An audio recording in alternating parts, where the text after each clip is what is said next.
അപ്പോൾ സ്വാഭാവികമായിട്ടും സംശയം വരും നിങ്ങൾക്ക്. ALP ഉണ്ട്, technician grade 1 grade 3 section controller. Already ഇവിടെ തന്നെ എത്ര പരീക്ഷയുണ്ട്? 4 പരീക്ഷ. അതിനുശേഷം ജൂനിയർ എഞ്ചിനീയർ 5 പരീക്ഷ. അതും കഴിഞ്ഞിട്ടാണ് NTPC ഗ്രാജുവേറ്റും അണ്ടർ ഗ്രാജുവേറ്റും. NTPC പരീക്ഷയും അതുപോലെ തന്നെ ജൂനിയർ എഞ്ചിനീയർ എക്സാമിനൊക്കെ പഠിക്കാൻ ഒരുപാട് സമയം കിട്ടാം എന്നൊരു ധാരണ, അല്ലെങ്കിൽ എന്നൊരു തെറ്റിദ്ധാരണയെങ്കിലും നിങ്ങളുടെ മനസ്സിൽ വരാനുള്ള സാധ്യതയുണ്ട്. ഞാൻ തെറ്റിദ്ധാരണ എന്ന് പറയാൻ കാരണം മറ്റൊന്നുമല്ല, ഈ പറയുന്ന പരീക്ഷകൾ അസിസ്റ്റന്റ് ലോക്കോ പൈലറ്റ് മുതൽ ടെക്നീഷ്യൻ സെക്ഷൻ കൺട്രോളർ പരീക്ഷകൾക്കെല്ലാം RRBക്ക് നടത്തി തീർക്കാനായിട്ട് 15 ദിവസം തന്നെ ധാരാളമാണ്. എന്ന് പറഞ്ഞാൽ ഈ ജനുവരി 16-ന് ശേഷമുള്ള 15 ദിവസം കൊണ്ട്, ജനുവരി മാസം കാണുന്ന ബാക്കി റിമൈനിങ് ഡേയ്സ് കൊണ്ട് ഈ പറഞ്ഞ പരീക്ഷകളെല്ലാം തന്നെ RRBക്ക് എന്ത് ചെയ്യാം? കണ്ടക്ട് ചെയ്ത് തീർക്കാവുന്നേ ഉള്ളൂ. കഴിഞ്ഞ വർഷത്തെ അസിസ്റ്റന്റ് ലോക്കോ പൈലറ്റ് പരീക്ഷ ആയിക്കോട്ടെ, ഈ പറഞ്ഞ പോലെ ടെക്നീഷ്യൻ പരീക്ഷ ആയിക്കോട്ടെ,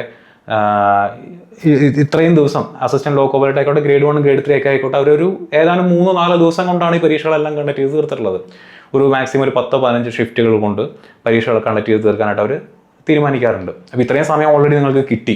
അപ്പോൾ ഇനിയും സമയം കിട്ടുമെന്ന് നിങ്ങൾ വിചാരിക്കരുത്. ഓൾറെഡി 2026 കലണ്ടർ RRB പുറത്ത് വിട്ട സ്ഥിതിക്ക് 2026 ആദ്യം തന്നെ 2025 നോട്ടിഫിക്കേഷൻ പ്രകാരമുള്ള അസിസ്റ്റന്റ് ലോക്കോ പൈലറ്റും ടെക്നീഷ്യൻ സെക്ഷൻ കൺട്രോളർ പരീക്ഷകളെല്ലാം കണ്ടക്ട് ചെയ്ത് തീർക്കാം. അപ്പോൾ ജനുവരി മാസം ഫെബ്രുവരി മാസം പകുതി ആകുമ്പോഴേക്കും ഈ പരീക്ഷകളൊക്കെ തീർന്നു കാണും. പിന്നെ നിങ്ങളുടെ മുന്നിലുണ്ടായിരിക്കുക ജൂനിയർ എഞ്ചിനീയർ എക്സാമും NTPC ഗ്രാജുവേറ്റും NTPC അണ്ടർ ഗ്രാജുവേറ്റ് പരീക്ഷയാണ്.